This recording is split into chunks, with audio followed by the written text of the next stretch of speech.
The Jacob Media Sports Network, in partnership with 97.3 ESPN, brings you the Mays and Eytan Show. Middays with Harry Mays and Eytan Shander. Now, it's the Midday Show with Harry Mays and Eytan Shander on 97.3 ESPN Radio. It's a Thursday edition, so we welcome you in, leaving wherever you were, joining us throughout the day, knowing that the next 2 hours can go anywhere and everywhere, unpredictable as it gets. Any which way but loose. Correct. Yeah. We've got a tough loss last night on the floor, and I think more importantly, the injury has hit the Sixers. And I don't know why we can't get out of our own way when it comes to rooting for a team in this city that suffers a key injury. So there's a lot going on Thursday night football. The Eagles are off. So I wonder how you treat this weekend. And, we're going to talk a lot in depth about games and all, but it's more just from the bigger picture of not having the chore or responsibility, if you will, of watching the Eagles, which is a 3.5, 4 hour ordeal. Well, it's a commitment. Yeah, it is. And for a couple of weeks here this year, it has been kind of a chore. Like even in some wins, it's kind of been a chore because you're just like, come on, man. Right. Score touchdowns in the red zone. Let's get some big plays, and you're just not seeing enough of that. So it does make sometimes watching your team a little bit excruciating. Correct. Even when they win. But I think this weekend, I kind of look forward to these weekends because I can kind of relax a little bit. You know what I mean? You don't have that pit in your stomach. I'm looking forward to tonight's game, actually. I think it's a pretty good game for a Thursday night game with playoff implications. The Chargers have won 2 in a row. They come off a big win against the Packers. The Raiders with a big win at home, and they're 4-4. And with that schedule that they've had, with all these road games and so forth, Gruden, I know you don't want to admit it. No, I love They've done a Oakland pretty darn good job. They have, and I think they take advantage of what a lot of people are doing, which is pouring on the Chargers based on what happened last week against the Packers. Well, the line opened up. I believe the Raiders were a 2-point favorite, and then it flipped to Chargers 1.5. The Sharps came in right away when the line came out and moved it, and now the public has jumped all over the Chargers, too, because of what they saw against Green Bay. But there's still more money at this point, though. There's still more value on the money line, if you will. I think they're at plus 130, unless people jumped on that to dip it a little bit. I don't know. I didn't look at that. Actually, that's dropped. See that dropped significantly. And we also got Temple's on TV tonight. They were off last week. They got a game against South Florida tonight. We're going to speak with Colin Thompson about Eagles stuff, this whole Deshaun Jackson, the whole idea of injury and what it's like when when it's like, hey, you're faced with a choice of surgery or no surgery. Do you rehab it? He can give us some insights into all that stuff, plus the pro and, of course, the Temple game tonight. We'll talk to him at 1 o'clock. The Bears too, or what? What's that? Is he going to answer for the Bears too, or what? What do you mean answer for the Bears? Well, he's the station Bears honk. Oh, yeah? Yeah, so he's got a lot of questions that need answering. Oh, I didn't know about that. I didn't know he was a honk for any NFL team. Well, I mean, we kid because, he played there and he brings guys up. Yeah. There was a lot of conversation on the countdown to kickoff Monday night. Oh, okay. See, I wasn't privy to this. No, it came out throughout the week a couple of times. Well, he's buddies with Trey Burton from way back in the Florida days. Yeah, and nobody was ever slandering Trey Burton. No, okay. I think it was more Trubisky and others. Trey Burton has kind of disappeared. He didn't really do a whole hell of a lot. It's hard to do anything when Mitchell Trubisky's your quarterback. That's true. It's pretty easy to disappear. Look, you make a good point. O.J. Howard, I am still not convinced O.J. Howard is dead. I mean, they've been looking for O.J. Howard on a milk crate for the last month. What, in Tampa? Yeah, I mean, he's hurt. I know he's been hurt, but as far How as... did we get to him? Because it's the same scenario of anybody playing with Mitchell Trubisky. O.J. Howard or Jameis Winston, right before he got hurt, was falling off the face of the earth rapidly, and people were like, "What's wrong with him?" And I was like, "Well, he's got Jameis Winston." Yeah. So the Eagles are off, and there's actually a lot going on in the NFL. I will get frustrated this weekend. I will tell you that, because I'll be watching other teams' wide receivers groups. And, watching them catch footballs and running nice routes and getting deep and, being schemed to get open at the line of scrimmage with creative little, pick plays and all this kind of stuff, stacking guys and all that stuff. And I'm like, why don't we have that? No creativity. You're not going to see any of that. So you'll probably have to just feel better. I'm trying to see here. Yeah, don't watch the Bucs beat the Cardinals at home because you'll see Evans and Godwin do crazy stuff. There's a lot of love for the Cardinals. There is. But that team fights. But I think that's what happens is this is such an overreaction league, man. Mm-hmm. Week to week, things change. And you had San Fran on a short week. It took them a little bit to their defense played really, outside of that Washington game, their defense did not play well or up to par. Just like the Chargers to a lesser extent with the Cardinals. I think people make a lot of what happened against the 49ers last week. Mm-hmm. But there's no reason to think that the Bucs can't put up a bunch of points on Arizona like they just did against the Seahawks. That offense isn't going away, right? No. I mean, Evans might be the toughest cover in the NFL. Godwin is pretty good, damn good next to him, which mind boggles everybody that they can be that bad. You'll probably have to watch Giants-Jets.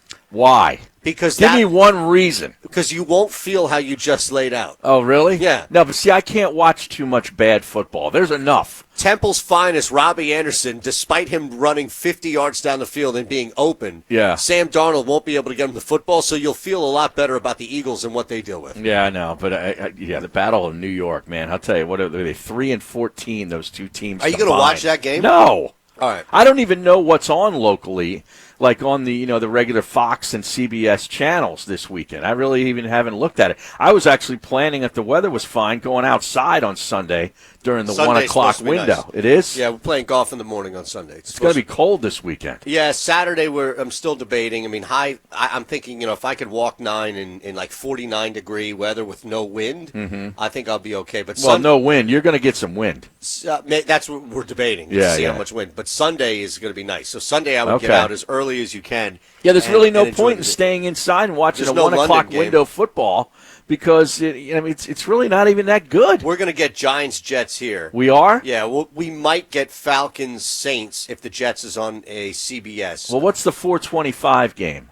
The 4:25, there are two of them, so it's the Panthers-Packers. That's what we'll get. We won't. All right, that's a good game. God forbid, we might get Rams-Steelers, or maybe we'll get a doubleheader. Maybe my guess is we'll get Giants-Jets at 1 o'clock, and then a doubleheader of the Panthers, Packers, and Rams, Steelers. Well, that Panthers-Packers is actually a pretty good game. Yeah, and I think the Packers, and people are betting bounce back, huh? Absolutely. Oh, it's only a 5.5 points. Wouldn't you think, though, that the Packers, outside of last week, if last week didn't happen and you were going into this week like last week didn't happen, don't you think the Packers would be even more of a favorite at home? I don't know. This Carolina team's pretty good.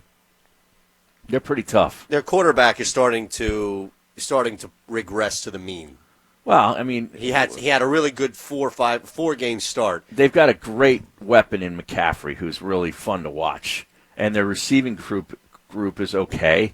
They just play solid on both sides. They're a solid team. Yeah, here's the thing. Outside of McCaffrey, like Olsen is getting old, and he's starting to become a little inconsistent. Although he's a great talent at that position.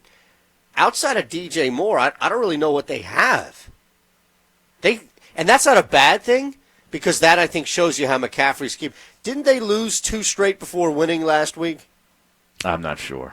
They're a little hit and miss, this team. Now, I saw this as before we get into Ben Simmons and the injury. I saw this as the top trending local story in our area.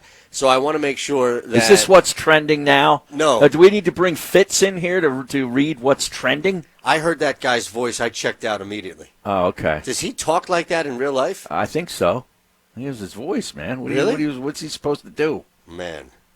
Expensive Shiba Inu puppies stolen from Pennsylvania SPCA, recovered at Philadelphia property. Now, I want to make sure that everything's okay with your friend Mike. That's not Mike's dog. No. I want to make sure that, people are asking. Yeah. So I they want to are? make sure. Well, yeah. Who the hell? There's nobody else in the Delaware Valley down to Cape May County that's more associated with that breed. That's a rare breed of dog. It is. There's not a lot of them around. It's more rare than the Weimaraner that's sitting upstairs right now. as little as you see those around No, here. the last I checked, Mike's dog is doing fine. Okay, good. Yeah. I just want to make sure because people were asking on the text board, and we want to provide as many answers as humanly possible. And the Panthers lost 2 in a row to start this season, but since then they've lost 1 game, and that was in San Francisco. Was that 2 weeks ago? 2 weeks ago. Okay, yeah. And then they won. I know they won last week. Yeah. But that was against the Titans, right? Correct. Yeah, and you see the Titans are starting to reel a little bit. Did you see? Because I want to bring up. I don't know how much of the college games. I don't know if you watched UNC at all. Did you have any action? I'll tell you what, this Cole Anthony kid looks like he's going to be the guy to watch all season long. Boy, I'll tell you, dynamic point guard. He can shoot. He's going to be one of those guys. I mean, that and a couple of those guys. What's the kid, Maxey from Kentucky? The Ty freshman Maxey, point guard, right? I liked watching him the other night. I tell you, it's Duke, Kentucky, or Duke, UNC.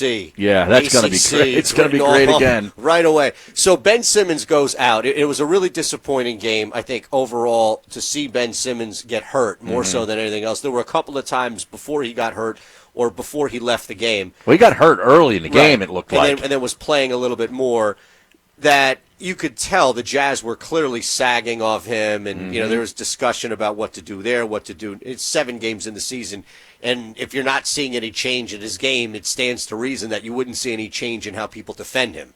Correct. That's going to Why would you? Exactly. Yeah. But beyond that, I mean, you got Embiid back, and I thought for the most part, Embiid played well.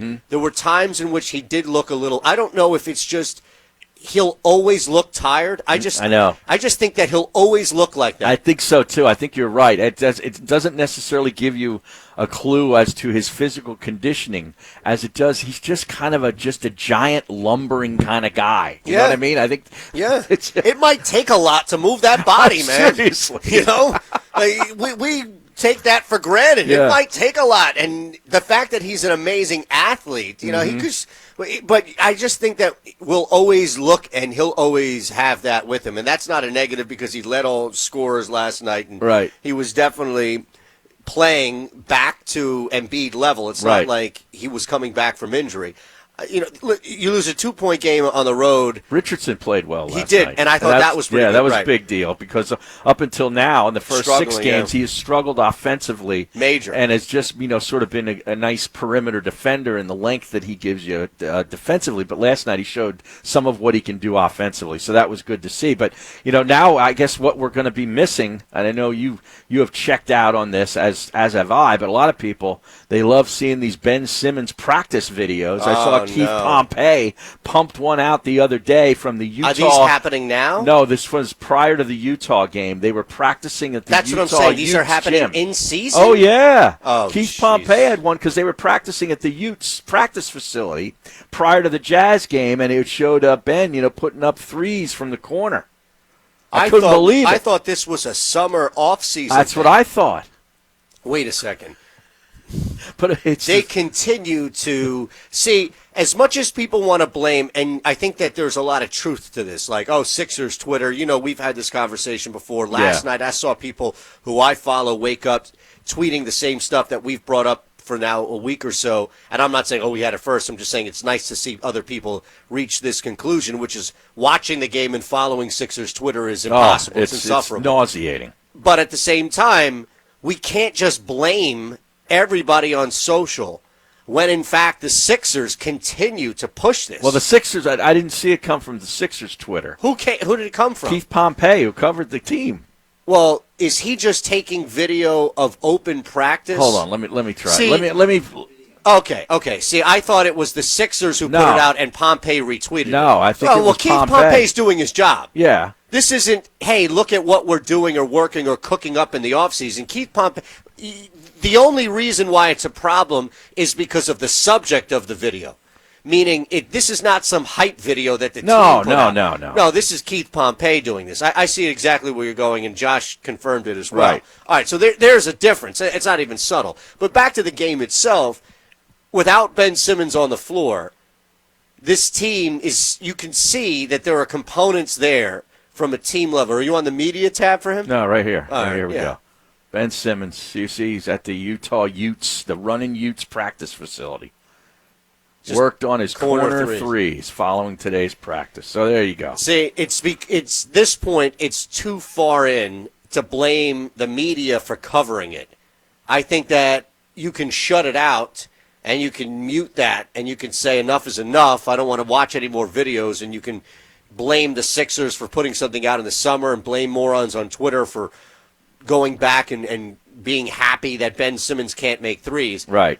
But the team, again, it's not about the specific game. It's about the injury to this guy, how long or how much they'll be down Ben Simmons, and what happens around him.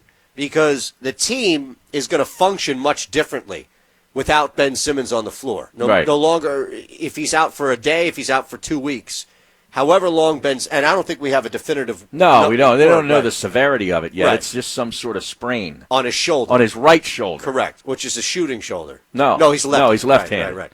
But still, he does dribble a lot with his right. So regardless, you need your shoulder. It's not like the NFL where if you bang your off-throwing shoulder, you can still go out there and throw. Yeah, and it looked like that's how it happened. He was down trying to get into the low box, and it looked like he was banging around a little bit. Yep. And then all of a sudden he reached and grabbed for the shoulder. It was just a couple minutes in. It wasn't Conley. Who was on him? No, it was one of the forwards. Mitchell. Yeah, O'Neal. That's right. It was O'Neal. Yeah. Thanks, Josh. It was O'Neal on him. And that's the thing is when you put him down there against bigger bodies, he's the same size, but how much is he used to going up against? It's not anybody's fault. That happens. Mm-hmm. But my thing is, all right, what do you look at? Like, what's the first thing that goes through your mind now that you've reacted to Ben Simmons being hurt? The first thing for me is, oh, no. This is a Nick Foles, Carson Wentz, small-scale scenario starting. I already see on Twitter people suggesting that Ben Simmons, if he doesn't learn how to shoot, he's got to go. Okay. So if now the offense starts to flow, or at the with very Raul least, Neto, or Josh Richardson, or Tobias Harris, or wherever you have a guy with the basketball in his hands later in situations, Neto might be bringing the ball up in like the first quarter or something. Right. But if you start seeing better shooting, and if you start seeing from that position where guys are taking advantage of open shots and the team isn't losing, then I think this might butt into something. Oh, no. Are you serious? We're going to take Raul Neto over Ben Simmons? It's not one or two. I think what it is you look and think to yourself, can you and I don't want this. I'm just predicting in my head how it's going to go.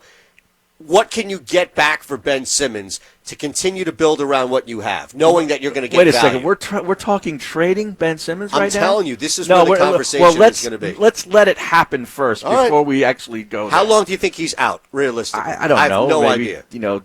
2 weeks? You think 2 weeks? Okay. I don't know. I haven't seen the severity of the injury, but I wouldn't even know where to start. Well, Josh, do you have any idea? This is your area here. Shoulder sprain, AC joint. We need to get that doctor on in San Diego. Was it Dr. Chow? No, I think he's something about. You got to go look up the Google or the wiki on him. Well, there's a doctor coming on today on the Sports Bash. He comes on every Thursday. Jeff Pasquino? Who? No, Dr. Kevin McHale. Kevin McHale's a doctor now? Different Kevin McHale. When did he get a doctorate? Wait, are you sure that he's Where did he go to med school? Right, are you sure it's not a PhD?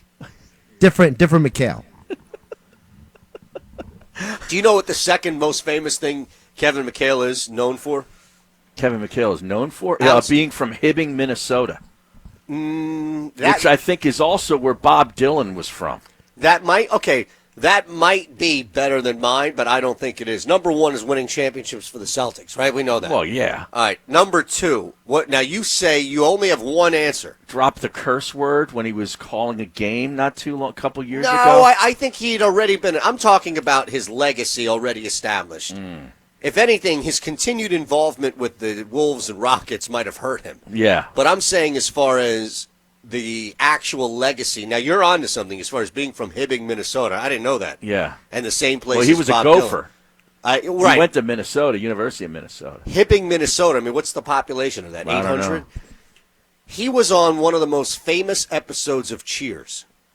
Really? Yes. Oh, when he was playing for the Celtics in Yes. the 80s. Cheers was going great guns. Correct. Then. I didn't know that. No, I don't. he was in the bar and they were having an argument. Who was the bartender? Was Shelley Long still the part of the set, or had they moved on to Kirstie Alley then? I'm going to say that it was probably a Shelley Long I'm deal. Guessing it was Shelley Long. Yeah. I think Coach had moved on. Oh yeah. Yeah, not Coach Raceman. Right. But Coach had moved on. on. The self-proclaimed king of the coaching world. Correct. Not him. I think it was Woody was in the house at that time, but it was still Shelley Long. Okay. And McHale comes in the bar, right?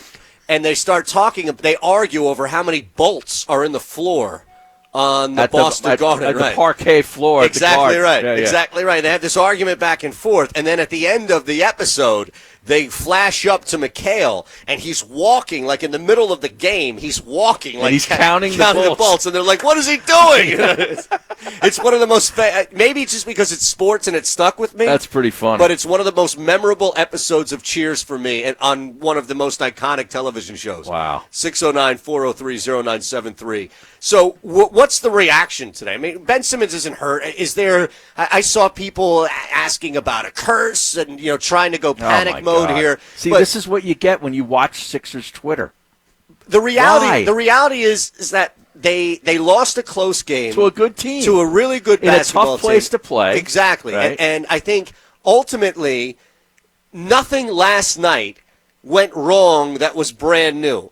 Right? There was nothing that oh my God, this team can't do this, that already they weren't able to do. Mm-hmm. And the fact that they kept it, I mean, what was it, 102? What was the final? The game went under. Yeah, it went way under, right. And I think that shows you how good defensively they can be. Even without him for the whole second half, correct, right? Yeah. Correct. That's, I think, the biggest upgrade, and maybe that's the pull away from last night, takeaway, if you will.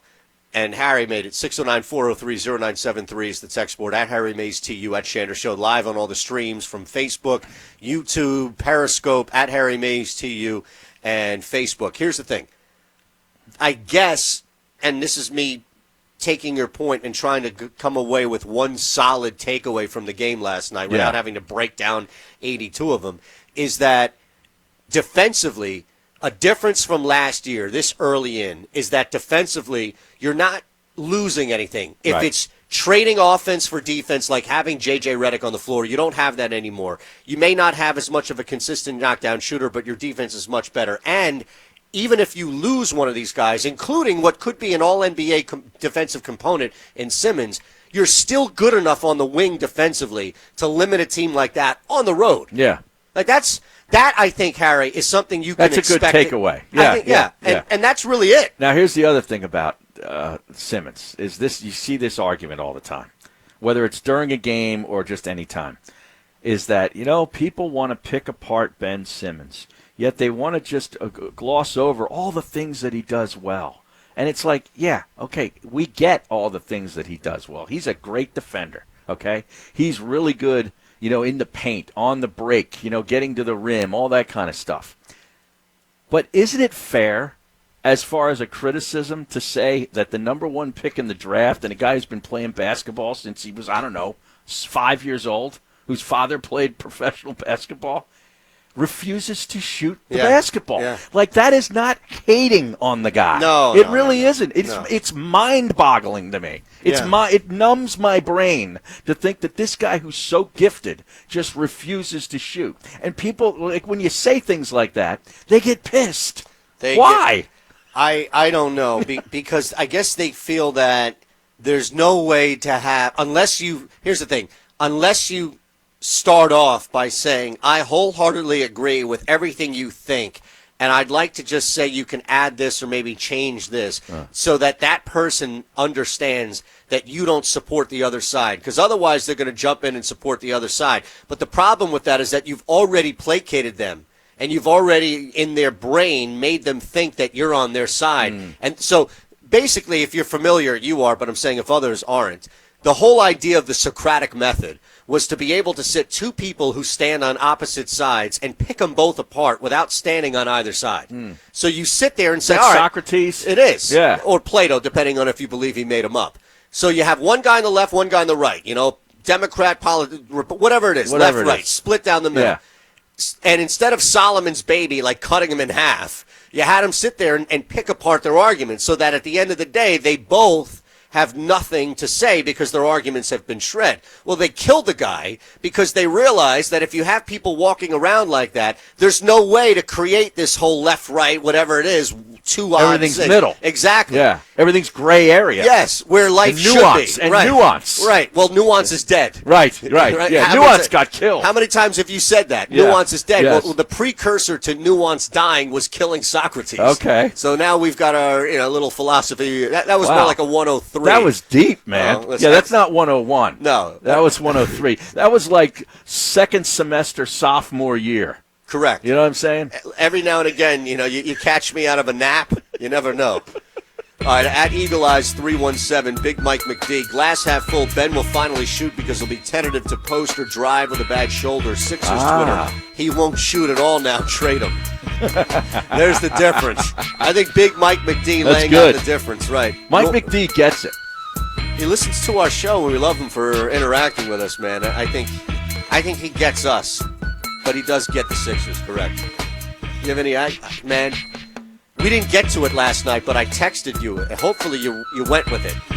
No, I didn't bet anything. Your Pacers thing, you thought it was going to go I Pacers. thought that's where you were going because I looked at the schedule and saw the Pacers were playing third game in 4 nights, back-to-back against the Wiz, kind of a low line, but the Pacers came through. They did, and they're struggling to find an identity because the night before they got waxed. I mean, it was a close game, but they went way over in overtime.